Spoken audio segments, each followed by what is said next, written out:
Hello guys, welcome to all in next fame. आज हम discuss करने वाले हैं महाजनपदों को और महाजनपद से जितने भी क्वेश्चन हमसे एग्जाम में पूछे जा सकते हैं उन सभी क्वेश्चनों को भी हम कवर करने वाले हैं। साथ के साथ इससे अगर रिलेटेड कोई क्वेश्चन बनता है वो भी हम क्वेश्चन देखने वाले हैं। देखिए, महाजनपद का टॉपिक आपके लिए वेरी इंपॉर्टेंट टॉपिक है क्योंकि यहां से अक्सर कैपिटल पूछ लिए जाते हैं कि इस महाजनपद की राजधानी क्या थी। तो आपको पता होगा तो आप आंसर क्लिक करेंगे, अदरवाइज आप उसको स्किप कर देंगे या फिर गलत आंसर क्लिक करके आगे बढ़ जाएंगे। तो हम इसको ट्रिक वाइज इजी वे में समझने की कोशिश करेंगे और उम्मीद है कि आपको इसी क्लास में ये जनपद के नाम और उनकी राजधानियां याद हो जाएंगी। स्टार्ट करते हैं महाजनपदों के उदय के बारे में। देखिए, महाजनपद को पढ़ने से पहले हम थोड़ी सी हिस्ट्री पर एक बार नजर डाल लेते हैं। हमने अब तक पढ़ा ऋग्वैदिक एज, उत्तर वैदिक एज, साथ के साथ इंडस वैली सिविलाइजेशन को हमने पढ़ा था, यानी कि IVC, Indus valley civilization, IVC, I for Indus, V valley, C civilization, यानी कि सिंधु घाटी सभ्यता। अब सिंधु घाटी जो सभ्यता होती है, इस सिंधु घाटी सभ्यता की एज क्या होती है, टाइम पीरियड क्या होता है, तो 2500 बीसी से लेकर 1750 बीसी तक क्या रहता है आपका, सिंधु घाटी सभ्यता रहती है। अब सिंधु घाटी सभ्यता इसके बाद किसी डिजास्टर यानी कि बाढ़ के कारण या फिर अदर डिजास्टर्स हुए होंगे जिसके कारण ये खत्म हो जाती है और नई सिविलाइजेशन विकसित होती है जिसको कहते हैं वैदिक सभ्यता। कैसी सभ्यता थी ये, वैदिक सभ्यता। और वैदिक सभ्यता दो पार्ट में डिवाइड हो जाती है। वैदिक सभ्यता दो पार्ट में डिवाइड हुई। पहली जो सभ्यता रही इसमें उसको कहते हैं ऋग्वैदिक सभ्यता। ऋग्वैदिक सभ्यता कहते हैं इसको हम। और इसी में जो दूसरी सभ्यता विकसित हुई उसको बोले, यानी कि टोटल है ओवरऑल ऋग्वैदिक और उत्तर वैदिक दोनों मिलाकर क्या बनता है, वैदिक सभ्यता। बट इसको दो पार्ट में डिवाइड किया हुआ है। अब उत्तर वैदिक सभ्यता जो दूसरी रही इसको क्या बोलेंगे, उत्तर वैदिक सभ्यता। अब यहां से क्वेश्चन अराइज होता है कि ऋग्वैदिक सभ्यता कब से कब तक रही, तो यह आपकी 1500 बीसी से लेकर 1000 बीसी तक क्या रहती है, ऋग्वैदिक सभ्यता। और उत्तर वैदिक सभ्यता 1000 बीसी से लेकर आपकी 600 बीसी तक उत्तर वैदिक सभ्यता रहती है। ओवरऑल अगर एग्जाम में क्वेश्चन पूछा जाता है आपसे कि वैदिक सभ्यता कब से कब तक रही, तो यह आपको क्या बताना होगा, 1500 बीसी से लेकर 600 बीसी तक वैदिक सभ्यता रहती है। क्लियर है ये पॉइंट। अब उत्तर वैदिक काल आते आते, यानी कि उत्तर वैदिक सभ्यता आते आते क्या हो गया था, वर्ण व्यवस्था बहुत ज्यादा हो चुकी थी, यानी कि जाति के आधार पर लोग बढ़ चुके थे। वहीं अब आपने पहले पढ़ा था कि ऋग्वैदिक काल में कि पुरुष सूक्त, ऋग्वेद के 10वें मंडल में पुरुष सूक्त के बारे में आपने पढ़ा और उस पुरुष सूक्त में क्या बताया गया था, वर्ण व्यवस्था बताई गई थी जिसमें ब्राह्मण, क्षत्रिय, वैश्य और शूद्र थे। वही वर्ण व्यवस्था उत्तर वैदिक काल में अपने चरम पे था। क्या था, अपने चरम पर था उत्तर वैदिक काल में वर्ण व्यवस्था। तो यहां पर क्या होता है, एक धार्मिक लड़ाई स्टार्ट हो जाती है। लोग अपना धर्म कन्वर्ट करते चले जाते हैं और इसी 6ठी शताब्दी में क्या आता है, बौद्ध धर्म आता है, जैन धर्म हमें देखने को मिलता है। तो जो लोग अपने को प्रताड़ित समझते थे, मैक्सिमम उन लोगों ने बौद्ध धर्म को अपनाया तो किसी ने जैन धर्म को अपनाया। वहीं यह धार्मिक, राजनीतिक, आर्थिक सभी चीजें प्रगति पर थी उस वक्त। क्लियर है यहां तक पॉइंट। अब थोड़ा हम और आगे बढ़ते हैं। तो ये सारी जो कहानी है ये किस सेंचुरी की है, तो यह 6th BC की कहानी है। 6ठी शताब्दी में हमें महाजनपदों के बारे में देखने को मिलता है। क्लियर है यहां तक? अब 6ठी शताब्दी में ऐसी 2 बुक, 2 ग्रंथ जहां से हमें महाजनपदों के बारे में पता चलता है। तो पहला क्या है आपके पास? बौद्ध धर्म। पहला क्या है? बौद्ध धर्म के ग्रंथ अंगुत्तर निकाय। कौन सा ग्रंथ? अंगुत्तर। अंगुत्तर निकाय से हमें 16 महाजनपदों के बारे में पता चलता है। कितने जनपद? 16 महाजनपदों के बारे में हमें पता चलता है। वहीं सेकंड, जैन धर्म। जैन धर्म, और जैन धर्म के संस्थापक कौन थे? महावीर जैन। और बौद्ध धर्म के गौतम बुद्ध इसके संस्थापक थे। तो जैन धर्म की कौन सी बुक है? तो वो है आपकी भगवती सूत्र। भगवती सूत्र। भगवती सूत्र से हमें 16 महाजनपदों की जानकारी मिलती है जैन धर्म के ग्रंथ भगवती सूत्र से। और अंगुत्तर निकाय से, जो कि बौद्ध धर्म का ग्रंथ है, इससे हमें 16 महाजनपदों की जानकारी मिलती है। यह एक आपके लिए इंपॉर्टेंट क्वेश्चन है। आप थोड़ा सा और आगे बढ़ते हैं। अब जनपद कैसे बने? देखिए, जन से क्या बना? जनपद। और कई जनपद मिलके क्या बनते हैं? महाजनपद। यानी कि जनपदों का आकार बड़ा होता गया, क्योंकि वहां पर क्या था? पॉपुलेशंस भी इंक्रीज होती गई, साथ के साथ एरियाज एक्वायर किया जाने लगा राजाओं के द्वारा। तो जन से बना जनपद, और जनपद से क्या बनता है? महाजनपद। क्लियर है? आज यदि आपसे पूछा जाए कि डिस्ट्रिक्ट का मतलब क्या होता है? जिला, और जिला को ही क्या कहा जाता था? जनपद। क्लियर है? तो आज हमने पढ़ना है 16 महाजनपदों के बारे में। एक एक करके हम पढ़ेंगे। देखिए, महाजनपद कुछ इंडिया में थे, कुछ इंडिया से बाहर भी थे। तो हम इसको इस तरीके से याद करेंगे ताकि हमें लाइफ टाइम याद रहे। 16 महाजनपदों की कहानी, कभी भी एग्जाम में क्वेश्चन पूछा जाए हम इजीली आंसर बता पाए। क्लियर है? अब हम यदि बात करें सबसे शक्तिशाली महाजनपद कौन सा था, तो वह था आपका मगध महाजनपद। कौन सा? मगध। तो हम सबसे पहले बिहार के महाजनपदों को देख लेते हैं, फिर यूपी, उसके बाद हम अदर स्टेट्स के महाजनपद देखते हैं। बिहार, यदि मैं बात करूं बिहार, तो बिहार में 3 महाजनपद। पहला क्या था? मगध। पहला क्या था? मगध महाजनपद, जिसकी कैपिटल क्या थी? राजगृह। कैपिटल क्या थी इसकी? राजगृह या फिर गिरिब्रज। राजगृह या फिर गिरिब्रज इसकी कैपिटल थी मगध की। अब मगध की यदि हम बात करें, सबसे शक्तिशाली महाजनपद था मगध। और मगध में ही आपको देखने को क्या मिला होगा? जब आपने महाभारत देखा होगा तो वहां पर आपने जरासंध का नाम सुना होगा। जरासंध कहां का राजा था? मगध का राजा था। देखिए, ये भगवती सूत्र अंगुत्तर निकाय में 16 महाजनपदों के बारे में पता चलता है, परंतु ये इस बात का साक्ष्य नहीं है कि महाभारत की घटना उस समय की है। क्लियर है? तो यहां पर मगध का राजा जरासंध आपको देखने को मिलता है। और मगध बिहार का सबसे, या फिर यूं कहूं मैं कि 16 महाजनपदों में सबसे शक्तिशाली महाजनपद कौन सा था? तो वो था आपका मगध। इसकी कैपिटल क्या है? राजगृह या फिर गिरिब्रज। यह गंगा नदी, वहीं सोन नदी और गंडक नदी से घिरा हुआ था। सोन नदी से एक क्वेश्चन याद रखना है कि जो सोन नदी है, सोन नदी कहां से निकलती है? तो यह अमरकंटक से निकलती है। कहां से?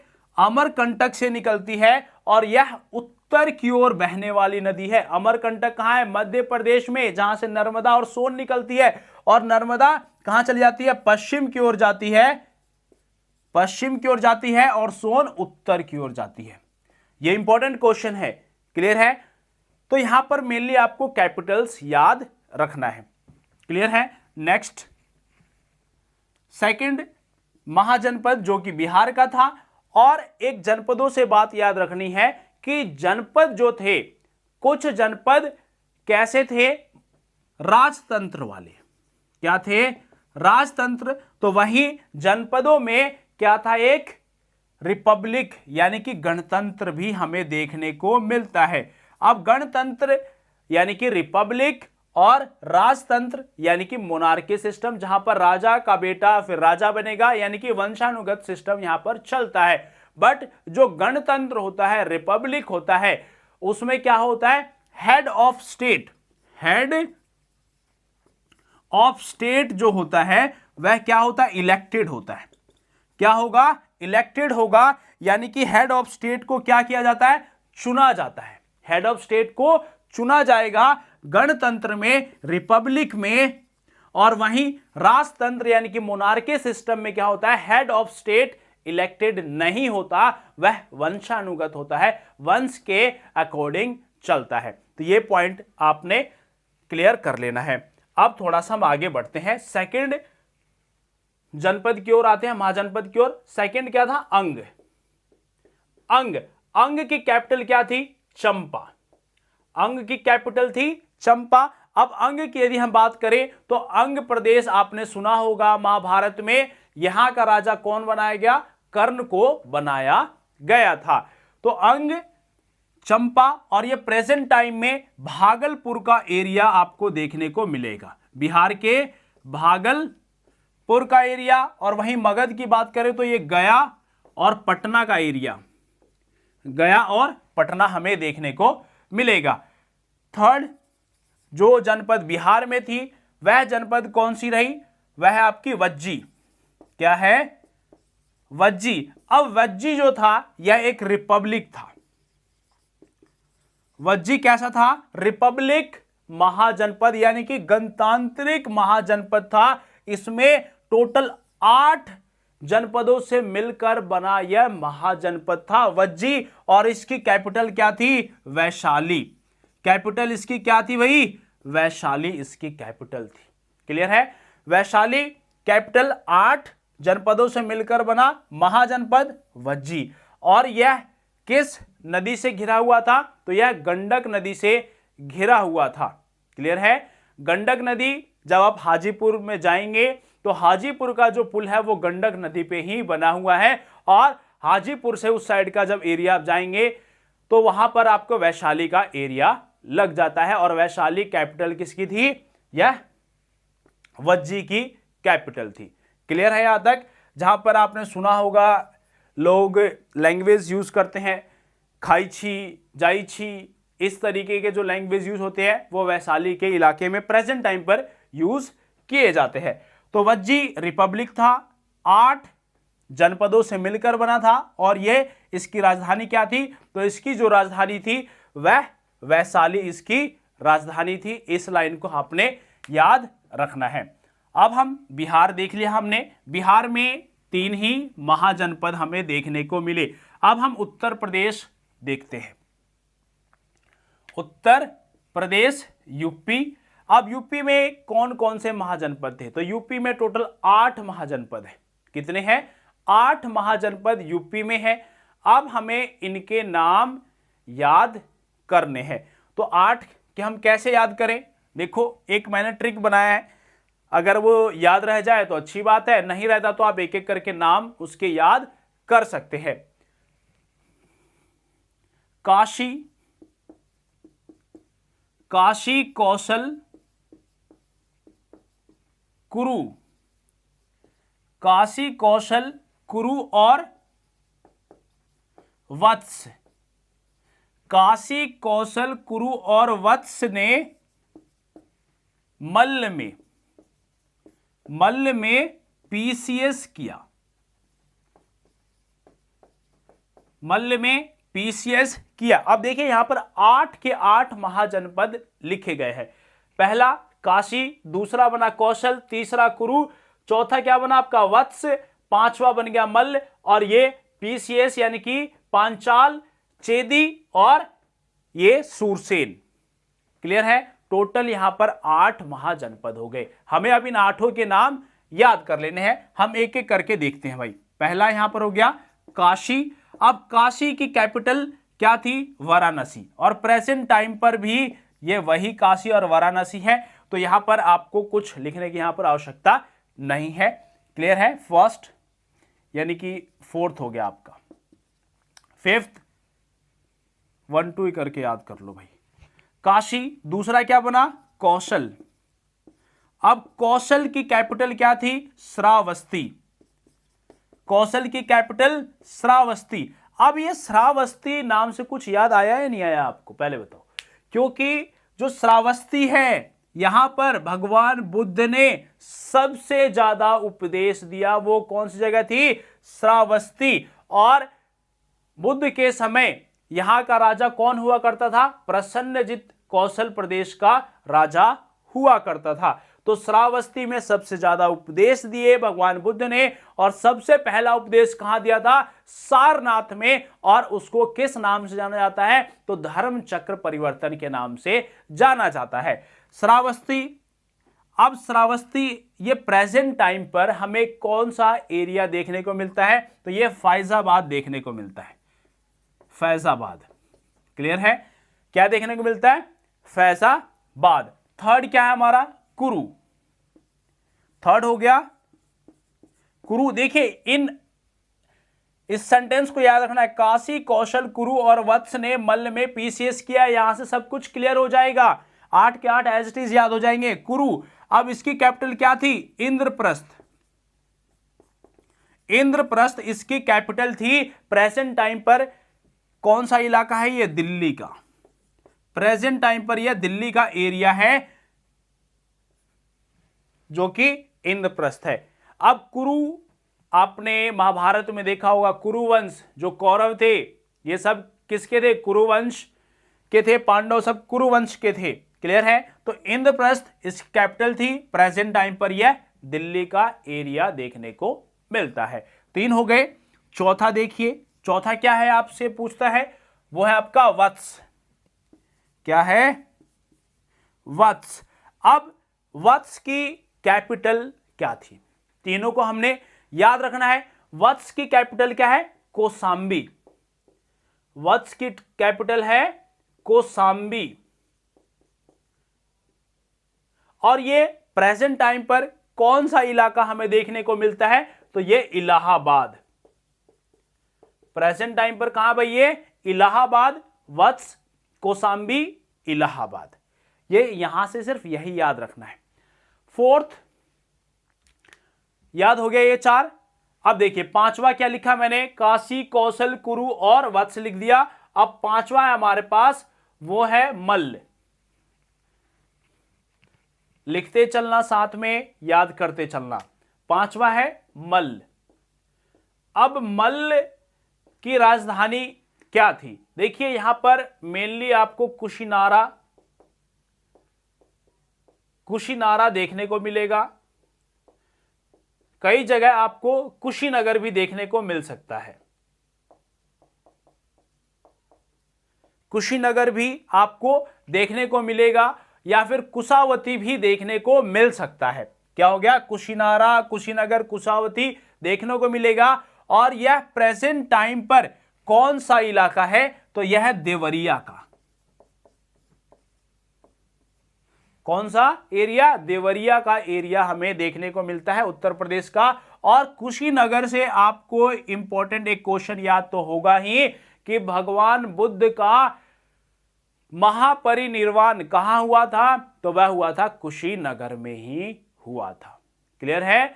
भगवान बुद्ध की मृत्यु कहां हुई थी? कुशीनगर में। और इसको किस नाम से जाना जाता है? तो महापरिनिर्वाण के नाम से इसको जाना जाता है। और वो कहां हुआ था? कुशीनगर में, मल्ल प्रदेश में। यह भी क्वेश्चन आता है कि किस जनपद, महाजनपद में हुआ था? तो वह मल्ल महाजनपद में हुआ था। क्लियर है? पांचवा पॉइंट आपको। अब छठा देखिए यहां से, सिक्स्थ मल्ल भी क्लियर हो गया। अब मल्ल से एक क्वेश्चन और याद रखना भाई कि मल्ल क्या था? रिपब्लिक था। ये मल्ल क्या था? रिपब्लिक था या एक गणतांत्रिक प्रदेश था जहां पर हेड ऑफ स्टेट इलेक्टेड होते थे, राजाओं को चुना जाता था। क्लियर है? तो दो ही ऐसे रिपब्लिक महाजनपद है, एक आपका कौन सा, वज्जी, और दूसरा आपका मल्ल, एक बिहार का और एक यूपी का। क्लियर है? अब छठा देखिए, छठा क्या हो गया, PCS. PCS, P for Panchal. Panchal, अब महाभारत में देखा हमने, पांचाल का राजा कौन था वहां पर, ध्रुपद, और पांचाल की ही क्या थी, द्रौपदी थी, जिसे पांचाली के नाम से भी जाना जाता था।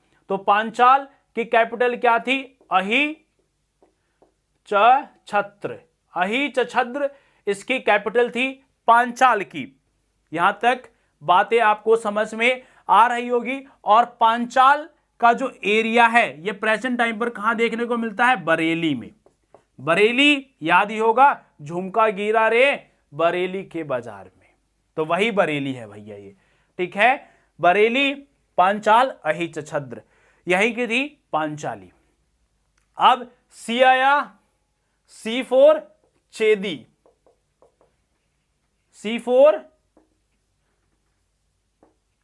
अब चेदी, चेदी की कैपिटल क्या थी, तो शक्तिमती। चेदी कैपिटल शक्तिमती इसकी कैपिटल थी। अब चेदी से कुछ नाम याद आ रहा होगा, चेदी नरेश कौन था यहां पर, शिशुपाल।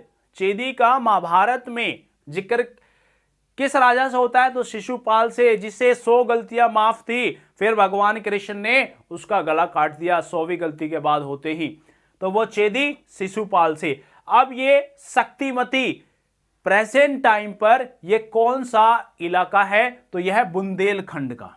कौन सा, ये बुंदेलखंड का एरिया आपको देखने को मिलेगा। और आठवां क्या रह गया अब, तो आठवां रह गया आपका S four Surasena. S four Surasena. Surasena हो गया आपका आठवां, और इसकी कैपिटल क्या थी, मथुरा। क्या थी इसकी कैपिटल, मथुरा। और प्रेजेंट टाइम पर भी ये कहां है, मथुरा में ही है। प्रेजेंट टाइम पर भी मथुरा, पहले भी मथुरा थी।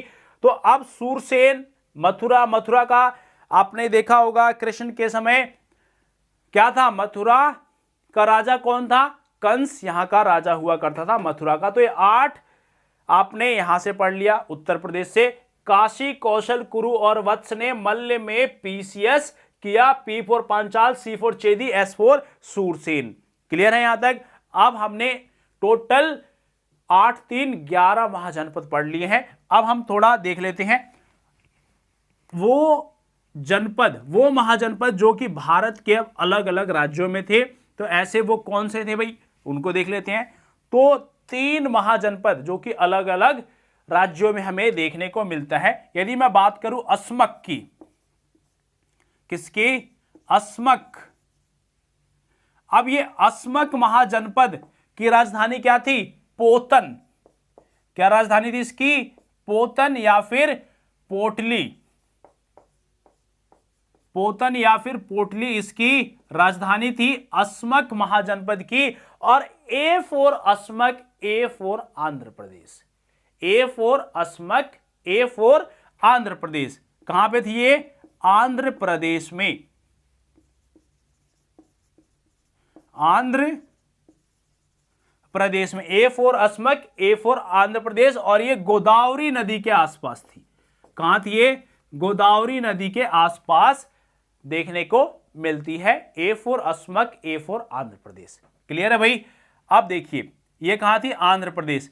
अब आता है मध्य प्रदेश, एमपी। एमपी में कौन सा महाजनपद हुआ, तो एमपी में हुआ अवंती।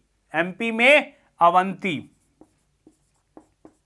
एमपी अवंती। अब इसकी कैपिटल क्या थी, उज्जैन। क्या थी इसकी कैपिटल, उज्जैन और महिष्मती। महिष्मती तो सुना ही होगा भाई, महिष्मती सुना होगा, कहां पर, बाहुबली फिल्म में महिष्मती साम्राज्य। तो उज्जैन और महिष्मती अवंती की कैपिटल थी। और ये नर्मदा नदी के दोनों ओर फैली हुई थी। नर्मदा नदी के दोनों ओर फैली हुई थी। उत्तर की जो कैपिटल थी वह थी उज्जैन। उत्तर की कैपिटल उज्जैन और दक्षिण की कैपिटल कौन सी थी? तो वो थी आपकी महिष्मती। दक्षिणी कैपिटल महिष्मती, उत्तर की उज्जैन कैपिटल थी। क्लियर हो गया? ये किस नदी के आसपास? तो ये नर्मदा नदी, नर्मदा नदी के दोनों तरफ फैली हुई थी। क्लियर हो गया? अब तीसरी याद जो आपको क्या रखनी है, वो रखनी है मत्स्य। मत्स्य कहां था? राजस्थान में। राजस्थान में। अब मत्स्य की कैपिटल क्या है? विराटनगर। मत्स्य की कैपिटल विराटनगर, और यह कहां देखने को मिलता है? जयपुर का इलाका, जयपुर का क्षेत्र हमें देखने को मिलता है। तो ये तीन और याद रखने जो अदर स्टेट में थे। ए से आंध्रा, ए से असमक, M4 अवंती आ गया, मध्य प्रदेश में अवंती है, और राजस्थान में मत्स्य है। क्लियर है? मत्स्य कैपिटल विराटनगर। अब थोड़ा सा और आगे बढ़ लेते हैं, और अब 2 महाजनपद और बच गए। हमने अब तक 14 महाजनपद पढ़ लिए। 2 कहां थे भाई? तो ये 2 भारत से बाहर थे। भारत से बाहर कौन कौन से हुआ? तो उन दोनों को भी अब याद कर लो। पहला जो कि भारत से बाहर है, अभी भारत से बाहर कंबोज। कौन सा है? कंबोज। कंबोज की कैपिटल क्या थी? हाटक। कंबोज की कैपिटल थी हाटक। इसको याद रखना है, कंबोज की कैपिटल हाटक। और यह हिंदकुश पर्वत के दोनों तरफ फैली हुई थी। क्लियर है? हिंदकुश पर्वत के दोनों तरफ फैली हुई थी। इसकी कैपिटल थी हाटक, और इसका जिक्र कंबोज महाजनपद का पाणिनि ने किया है अष्टाध्यायी में। तो अष्टाध्यायी किसने लिखा है? पाणिनि ने। यह बात भी आपको याद रखनी है। क्लियर है? कंबोज, हाटक, और ये कौन सा एरिया है? तो ये पाकिस्तान और अफगानिस्तान क्षेत्र में पड़ता है। अफगानिस्तान क्षेत्र में आपको देखने को मिलता है कंबोज। क्लियर है? और 16th महाजनपद जो कि आपके लिए वेरी इंपॉर्टेंट महाजनपद, वो कौन सा महाजनपद? तो वो है गंधार। गंधार आपने सुना ही होगा महाभारत में। गंधार नरेश कौन था? जो कि दुर्योधन का मामा शकुनी। दुर्योधन का मामा शकुनी कहां से था? गंधार से। ऐसा मिलता है, बट ऐसा कुछ उल्लेख नहीं है कि महाभारत इस टाइम का है। ठीक है? तो गंधार की कैपिटल क्या थी? तक्षशिला। गंधार की कैपिटल तक्षशिला थी। और यहां पर क्या था? तक्षशिला एक शिक्षा का केंद्र था, और यह पाकिस्तान का पेशावर और रावलपिंडी हमें देखने को मिलता है। कहां पर है ये? पाकिस्तान में। क्लियर है? और इसी तक्षशिला के शिक्षक कौन थे? चाणक्य। चाणक्य तक्षशिला के शिक्षक थे, और चाणक्य ने क्या लिखा है? अर्थशास्त्र। अर्थशास्त्र किसने लिखा? चाणक्य ने। चाणक्य को कौटिल्य के नाम से भी जाना जाता है। तो हमने पढ़ लिया 16 महाजनपद। रिपब्लिक कौन सा था, यानी कि गणराज्य कौन सा था? तो वह था आपका वज्जी और मल्ल। बाकी सभी राजतंत्र के हिसाब से चलते थे। 8 महाजनपद उत्तर प्रदेश में, जिसको हमने कैसे याद किया? काशी, कौशल, कुरु और वत्स ने मल्ल में PCS किया। बिहार में 3 महाजनपद, पहला मगध, दूसरा अंग, और तीसरा कौन सा पढ़ा हमने? वज्जी। तो ये 3 बिहार में हो गए। वहीं आंध्र प्रदेश में असमक, अवंती मध्य प्रदेश। वहीं मत्स्य जो था वह कहां है? आपका राजस्थान में। और 2 महाजनपद 16 महाजनपदों में भारत से बाहर हुए, एक आपका गंधार और दूसरा कंबोज। तो इन 16 महाजनपदों को आपने याद कर लेना है। सो गाइस, होप सो आपको इसी क्लास में ये सभी 16 महाजनपद याद हो गए होंगे। मिलते हैं आपसे नेक्स्ट क्लास में, और जो हमारी नेक्स्ट क्लास होगी वो महावीर की क्लास होगी। उसके बाद बौद्ध धर्म की क्लास होने वाली है। So guys, best of luck, share and subscribe next fame. Thank you very much.